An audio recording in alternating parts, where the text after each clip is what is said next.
ముందు మీరు మాట్లాడే ముందు మీరు ఇచ్చే ఇంట్రడక్షన్ భయం వేస్తుంది. నేను ఇవ్వట్లేదు, అందుకే ఇంట్రడక్షన్తో ఈ స్పెట్స్ వల్ల నాకు ఏమన్నా క్వశ్చన్ వస్తుంది లోపల, ఎందుకు లోపల సన్ గ్లాసెస్ అని ఒక పెద్ద డౌట్ వస్తుంటే టీవీలో ఇప్పుడు కోవిడ్ ఏదో రాబోతుంది, మాస్క్లు వాడాలనండి. టైంకి మాస్క్ దొరకలేదు, స్పెట్స్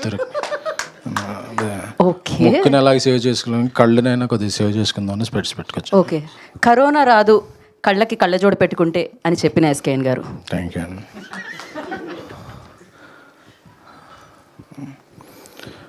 ఇంట్రో ఇమ్మంటారా? వద్దు, ఓ గ్యాప్ ఇచ్చారా? ఇంతకుముందు ఇచ్చినాయి మళ్ళీ తిరుగుతూ మర్చిపోయాను. ఏ సినిమా అయినట్టయినా మేము చాలా కష్టపడి చేసాం, ఇష్టపడి చేసాం, ఫ్యామిలీలో చేసాం, పిక్నిక్లా చేసాం. ఎన్ని మాట్లాడినా సరే మాట్లాడాల్సిందే కంటెంట్. ఆ కంటెంట్ ఈ సినిమాలో ఉందని నేను చూసినప్పుడు నమ్మాను. సో అమర్ గారికి, అలాగే ఎంసీ రాజు గారు నిర్మాత, ఆయన మన మధ్య లేరు అంటే అమెరికాలో ఉన్నారు, యూఎస్లో ఉన్నారు, బహుశా అలాగే చూస్తుండొచ్చు ఆయన. అలాగే ఇటలీ మ్యూజిక్ టింటో ఫ్లావియో మనకి తెలిసిన హాలీవుడ్ పేర్లు తక్కువ కాబట్టి ఫ్లావియో అంట.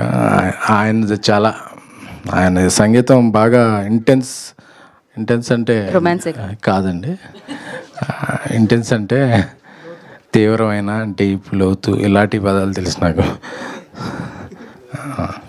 గాఢమైన, లోతైన అలాంటి మ్యూజిక్ ఇచ్చారు. ఎందుకంటే ఆ మ్యూజిక్ మనతో ట్రావెల్ చేస్తే సినిమా అంతా మనం ట్రావెల్ చేసేలాగా అనిపిస్తుంది. చాలా బాగుంది. మారుతి గారు చూశారు, మారుతి గారు చూసిన వెంటనే నాకు చూపించాను. నిఖిల్ ఫస్ట్ సినిమా లాగా, అంటే తనకు ముందే ఎక్స్పీరియన్స్ ఉంది కాబట్టి ఆ ఎక్స్పీరియన్స్ అన్నీ ఇందులో పెట్టి, అలాగే ప్రభాకర్ గారు ఇందులో మంచి రోల్ చేశారు. ఇతర ఆర్టిస్టులు అందరూ కూడా, అంటే ఒక నిజమైన సంఘటనలు మనం చూస్తున్నాం అనే సినిమాల్లోకి 10 నిమిషాల్లోనే సినిమాల్లో తీసుకెళ్ళిపోతారు. అలాగే చివరిలో ఒక మంచి మెసేజ్ కూడా ఉంది. మెసేజ్ ముందు చాలా ఇంటెన్స్ హారర్ సీన్స్ మనల్ని ఎంటర్టైన్ చేస్తే, థ్రిల్ గురి చేస్తే. ఎందుకంటే కాస్టింగ్ అడగనే జానర్ ఏదన్నా ఉందంటే అది హారరే వరల్డ్లో. సో అందుకే many talent people choose horror genre to tell their stories effectively. So గట్టిగా చలం మే 31న సాటర్డే రోజు థియేటర్లోకి రాబోతుంది. ఈ సినిమా థియేటర్లో, హారర్ సినిమా ఇష్టపడే ప్రేక్షకులందరూ కూడా ఈ సినిమాని థియేటర్లో చూడండి. ఎందుకంటే ఈ సినిమాలో ఉన్న హర్రర్ సీన్స్, ఆ సౌండ్ ఎఫెక్ట్స్, అమర్ గారి పంజనం, ఇక క్యాష్ అందరిది ప్రతిభా పాట వాళ్ళైతే మిమ్మల్ని డిసప్పాయింట్ చేయవు అనే నమ్మకం అయితే నాకుంది. So I wish this team all the best.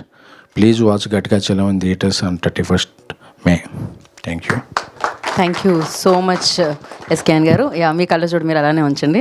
And మీలో కూడా నాకు ఆ ఇంటెన్స్, అంటే రొమాన్స్ కాదు, స్పీచెస్లో ఇంటెన్స్ ఆల్వేస్ కనిపిస్తూ ఉంటుంది. Thank you so much for that. Thank you so much for your support for this kind of ఫిలిమ్స్కి.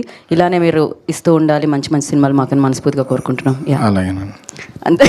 Okay. And we have a Q&A session with media అండి. వాళ్ళు మిమ్మల్ని ప్రశ్నలు అడుగుతారు, మీరు సమాధానం చెప్పొచ్చు. దానికోసం మేము చేయలేద్దాం అనుకుంటున్నాము, ఇంతసేపు నుంచోబెట్టినందుకు క్షమించండి. అండ్ నాకు అమర్ గారు దీన్ని బొమ్మరీలతో పోల్చడం చాలా బాగా అనిపించింది. క్లైమాక్స్ సీన్లో అంటారు, నాన్న ఇంకా నా చేతులు నీ చేతుల్లోనే ఉన్నాయి అని చెప్పి. అసలు ఎవరి చేతుల్లో లేకుండా ఉన్నాయి. ఈ అబ్బాయి అయితే పట్టుకుంటే భయం వేస్తుంది అనమాట.